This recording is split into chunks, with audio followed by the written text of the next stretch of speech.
La palabra revolución proviene del término del latín revolutum, que quiere decir dar vuelta. Una revolución es un cambio o transformación radical respecto a un pasado inmediato. Básicamente, todo lo que era deja de ser para transformarse en una cuestión totalmente diferente. Son cambios trascendentales, súbitos y muchas veces suelen ser violentos. Es una ruptura del orden establecido. Las revoluciones pueden ser económicas, políticas, sociales, culturales, religiosas, entre otras. Las revoluciones nacen como consecuencia de procesos históricos y son actividades colectivas. La Revolución de Mayo, que es la que nosotros estamos charlando en este marco, pertenece a un grupo de revoluciones que se denominan revoluciones atlánticas, porque se van a dar en ambos márgenes del Océano Atlántico, tanto en Europa como en América. Las referentes más importantes es la Revolución Industrial y la Revolución Francesa. Estas revoluciones fueron fuertemente influenciadas por los pensadores de la Ilustración, que eran un grupo de filósofos que surgieron entre el siglo XVII y XVIII, y lo que planteaban era un cuestionamiento al antiguo régimen o al orden establecido, como se encontraba la división social política de Europa. Estos pensadores proponían las libertades individuales, la igualdad ante la ley y la división de poderes para que no se concentrara en un monarca, en un rey. En esta perspectiva, Mariano Moreno, secretario de la primera junta, era un asiduo lector de las ideas de la Ilustración y por eso es un elemento importante para mencionar. Bueno, ¿cómo están todos y todas? Un gusto saludarlos. Y bueno, para aportar a estas ideas alrededor del 25 de mayo, a mí me gustaría presentar un debate que estuvo dando vueltas desde hacía mucho trecho en el Virreinato del Río de la Plata e incluso en su relación con España, ¿no? Digo, es un debate que estaba en toda América. El primer punto importante a destacar aquí es la profunda crisis que estaba atravesando el Imperio Español. Digamos, esta crisis no era algo novedoso, ni fue la Revolución de Mayo algo extraordinario por fuera del proceso general que se estaba viviendo. En ese aspecto, había un reclamo muy fuerte desde algunos sectores sociales de la sociedad rioplatense y que tenía que ver con la necesidad de abrir el comercio. ¿Por qué abrir el comercio? Porque durante todo el dominio español, digamos, el modelo económico que se había impuesto tenía que ver con el monopolio, es decir, que España tenía la exclusividad del manejo del comercio con América, por lo tanto ninguna producción americana podía comerciar con otra nación que no sea la española. De algún modo esto limitaba fuertemente el sistema de intercambio de mercancías. Por ello, este era un reclamo muy potente que estaba dando vueltas. Y hay que agregar aquí otro actor internacional fundamental, que es la aparición de Inglaterra como la gran potencia que viene asomando. De este modo, los intereses del Río de la Plata, la situación monopólica y la aparición de un nuevo actor como es Inglaterra en el contexto internacional va a tensionar fuertemente la situación y va a ser uno de los elementos claves para entender la Revolución de Mayo o alguna de sus aristas. Bien, ya en 1809, Mariano Moreno, que va a ser uno de los protagonistas de la Revolución, escribe La representación de los hacendados, que es un documento donde va enumerando la situación de aquellos que se dedicaban a la producción, principalmente la relacionada con la tierra, la situación de los labradores y hacendados, pidiendo que se abra el comercio y se comience a negociar con Inglaterra. Digamos que esto es una cuestión que se inicia, que está dando vueltas en la Revolución y que luego va a ser un debate de muchísimos años.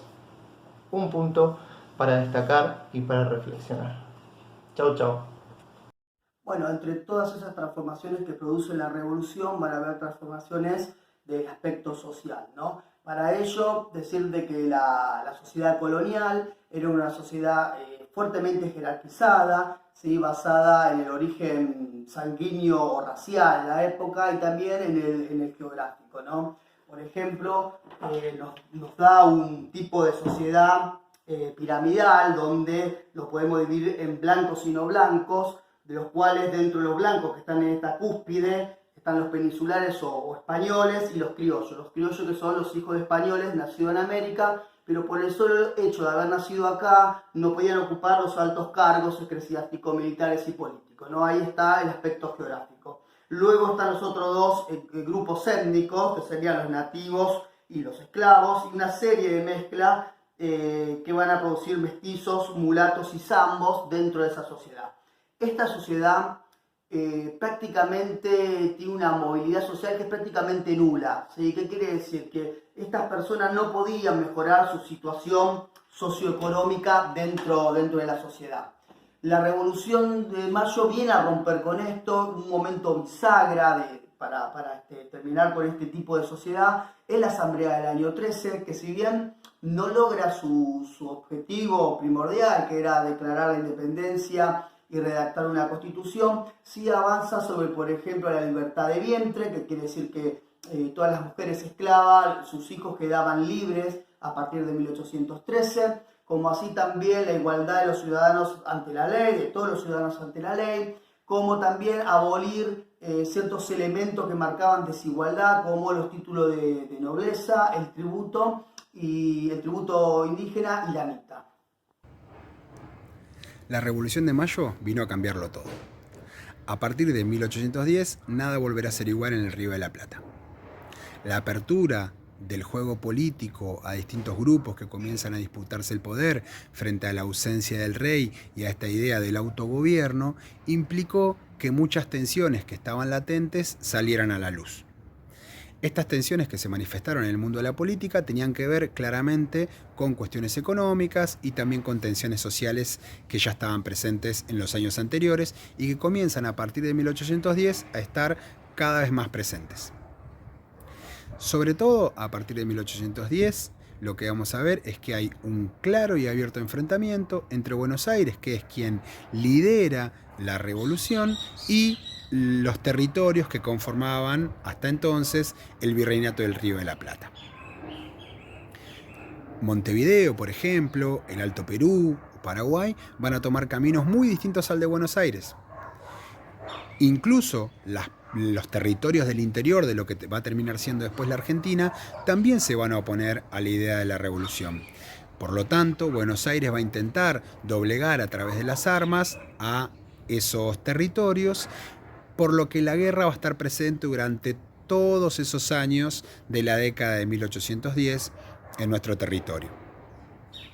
Al mismo tiempo, a partir de la revolución, muchos grupos comienzan a disputarse el poder y a tratar de ganar peso en el mundo de la política a partir de la movilización de distintos sectores.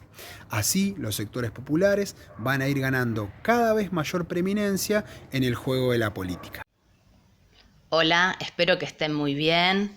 En este aniversario excepcional de la Revolución de Mayo que estamos viviendo, quiero compartir con ustedes algunas cuestiones relacionadas con las ideas pedagógicas en ese momento histórico.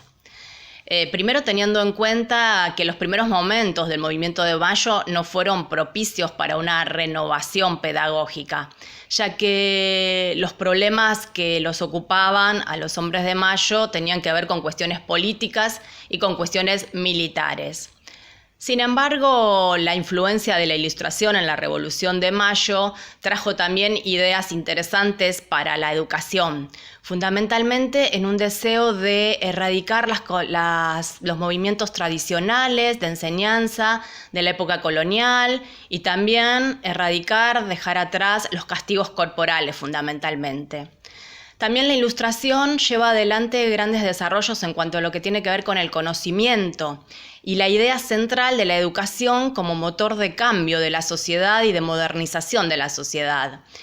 Y en este sentido es necesario que nombremos a un hombre central de la Revolución de Mayo, a Manuel Belgrano, que además de su influencia en aspectos políticos y militares, también dejó una marca en la educación, pensando en el desarrollo de esta sociedad a través de la creación de escuelas destinadas a la agricultura, destinadas al comercio, y también poniendo en el centro de la escena a un nuevo sujeto pedagógico que hasta ese momento no era visible o no existía. Y ese sujeto pedagógico fueron las mujeres, las niñas específicamente.